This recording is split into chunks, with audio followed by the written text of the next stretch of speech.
Olá meus amigos, estamos juntos mais uma vez para mais um vídeo. Lembrando a você que ainda não se inscreveu em nosso canal, vá lá no YouTube, canal Antônio Lima Braga Júnior, faça a sua inscrição, clique no sininho para que você possa receber as notificações.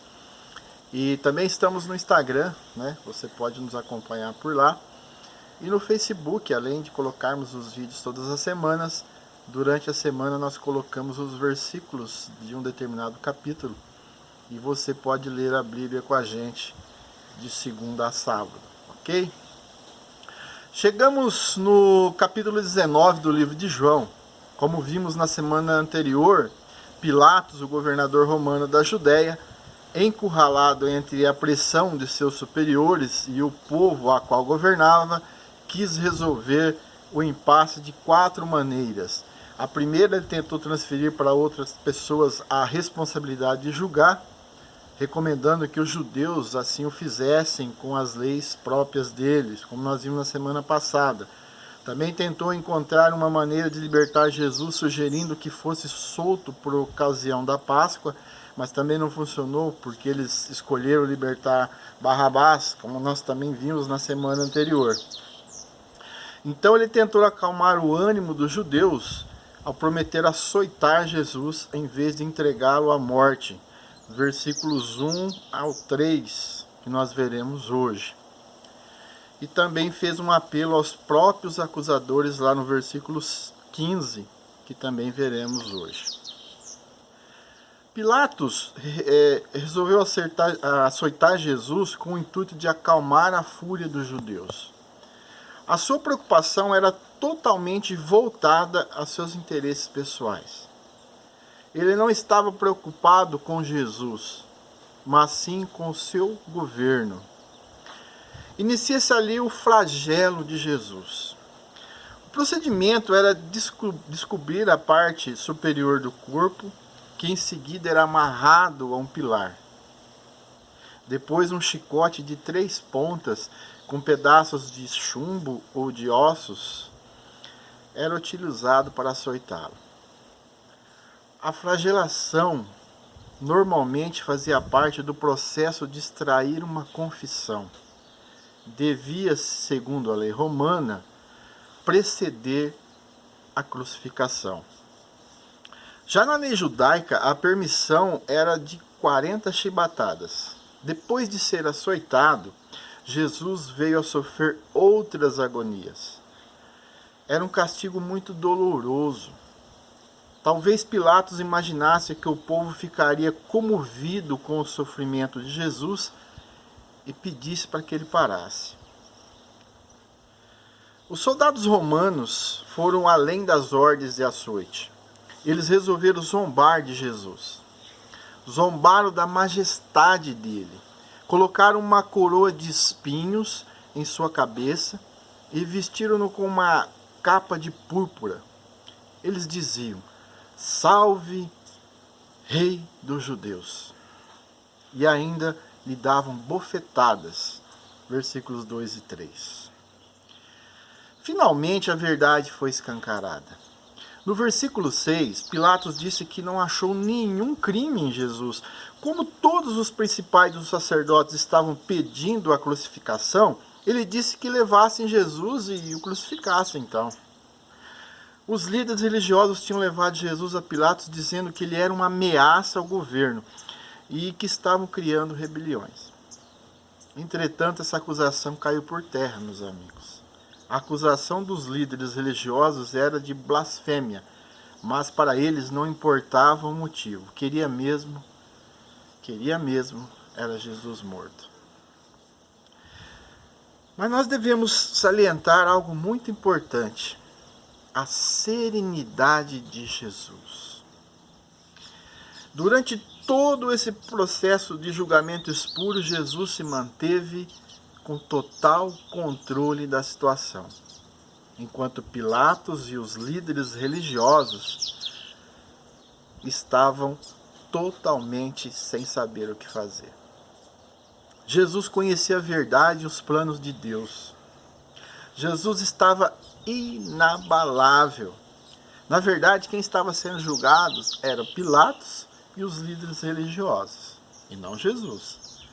Quando alguém te ridicularizar, né, acho que por conta da sua fé, lembre-se que aparentemente você está sendo julgado diante dos homens, mas na verdade os seus acusadores estão sendo julgados diante de Deus. Pilatos então volta a tentar um diálogo com Jesus sem sucesso. Ele então resolve lembrar Jesus do seu poder. Eu vou deixar aqui uma máxima para vocês. Quando você precisa lembrar que você é quem manda, é porque você não está mandando nada. Jesus responde que nenhuma autoridade teria sobre ele se o seu pai não tivesse dado. Versículo 11. Então os judeus ameaçaram Pilatos dizendo o seguinte, que se ele soltasse Jesus, ele não era amigo de César. César era o seu superior. Amigo de César era um título reconhecido para os apoiadores políticos do imperador. Os judeus ameaçam Pilatos com a sugestão de que ele seria considerado traidor de Roma se soltasse alguém que se dizia rei. Pilatos estava com problemas diante de Roma e resolveu então ceder à pressão do povo judeu. No versículo 15, uma ironia absurda acontece.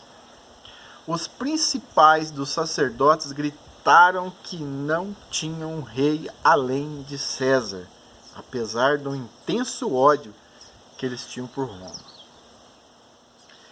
Rejeitaram o Messias para continuarem submissos ao governo romano. Os sacerdotes tinham perdido definitivamente a sua função. O povo judeu se sujeitara à submissão de uma sucessão de impérios durante vários séculos e lutaram bravamente para se livrar de todos eles. Mas o ódio para com Jesus os fizera declarar amigos de César. Os anos vão se passando e a politicagem ainda persiste. O fim vem justificando os meios de um modo asqueroso. Aí então Pilatos se torna anuente, né? Ele entrega Jesus para a crucificação. A partir daí, os soldados se encarregam definitivamente desse processo. Ele ainda manda colocar um título em cima da cruz com os dizeres: Jesus Nazareno, Rei dos Judeus, em 3 idiomas: hebraico, grego e latim. Se você for ver nos outros evangelhos, essa frase difere um pouquinho uma da outra, justamente por isso, por estar em 3 idiomas, e a interpretação de cada escritor foi diferente um pouquinho. Mas basicamente isso: Jesus Nazareno, Rei dos Judeus. A intenção de Pilatos era provocar o povo judeu. Os líderes judeus lhe pediram uma outra vez, e mais uma, que atirasse. Pilatos se negou a fazê-lo e disse: o que escrevi, disse, escrevi. Estranhamente, Pilatos se mostrou fraco diante de algo tão importante, mas resolveu ser severo e austero diante de algo tão pequeno. Pilatos perdeu uma chance ímpar de passar para a história como um governante de verdade, mas passou como um governante fraco e indeciso, pois se preocupou com insignificâncias ao invés de se preocupar com o que era justo. Assim como Isaac, Jesus, que carregou a lenha do holocausto, Jesus carregou a sua cruz. João, que foi testemunha ocular desse sofrimento, usou uma palavra só para descrever: crucificaram. A crucificação era um modo de execução muito doloroso. A pessoa morria vagarosamente pelo fato de não conseguir respirar, diante do peso do seu corpo que estava pendurado.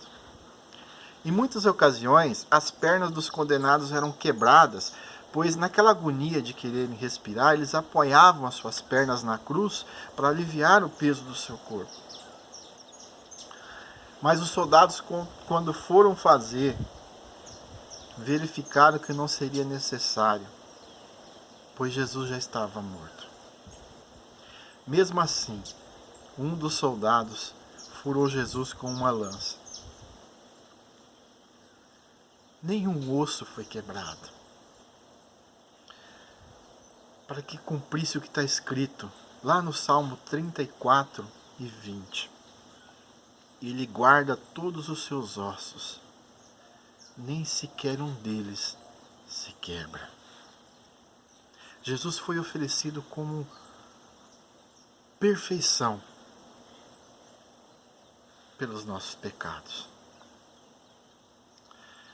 Depois disso veio então José de Arimateia, um simpatizante secreto de Jesus. Ele é mencionado nos 4 evangelhos como relacionado ao sepultamento do Senhor. Ele pediu para que pudesse sepultar Jesus. Com ele veio também Nicodemos. Nicodemos é aquele que nós já vimos, que se encontrou com Jesus em secreto por ser um dos principais dos sacerdotes. Aqui nós temos 4 pessoas sendo transformadas no processo da morte de Jesus. Um dos criminosos que pediu para que o Senhor lembrasse dele quando entrasse no paraíso. O oficial romano que proclamou que Jesus era realmente o Filho de Deus. José de Arimateia e Nicodemos, membros do Sinédrio, que seguiam a Jesus em secreto e resolveram sair do anonimato. Esses homens foram impactados mais pela morte do que pela vida de Jesus. Se você não se sente impactado pelo que Jesus viveu aqui na terra, se seja impactado por aquilo que ele fez, por aquilo que ele morreu na cruz do Calvário. Ele morreu por nós. Talvez você não se sinta impactado pelo ministério de Jesus. Talvez você nem saiba definir quem é Jesus. Mas ele morreu por você. Se você é um seguidor secreto de Jesus, saia do anonimato. Anuncie a todos o que Jesus pode fazer. Esse é um tempo apropriado para parar de se esconder. Quando eu comecei a me envolver com a internet, era difícil imaginar que algo que eu publicasse pudesse ser levado ao mundo todo. Hoje é possível instantaneamente, mesmo em países fechados. Por isso, não se esconda. Anuncie Jesus. Saia do anonimato.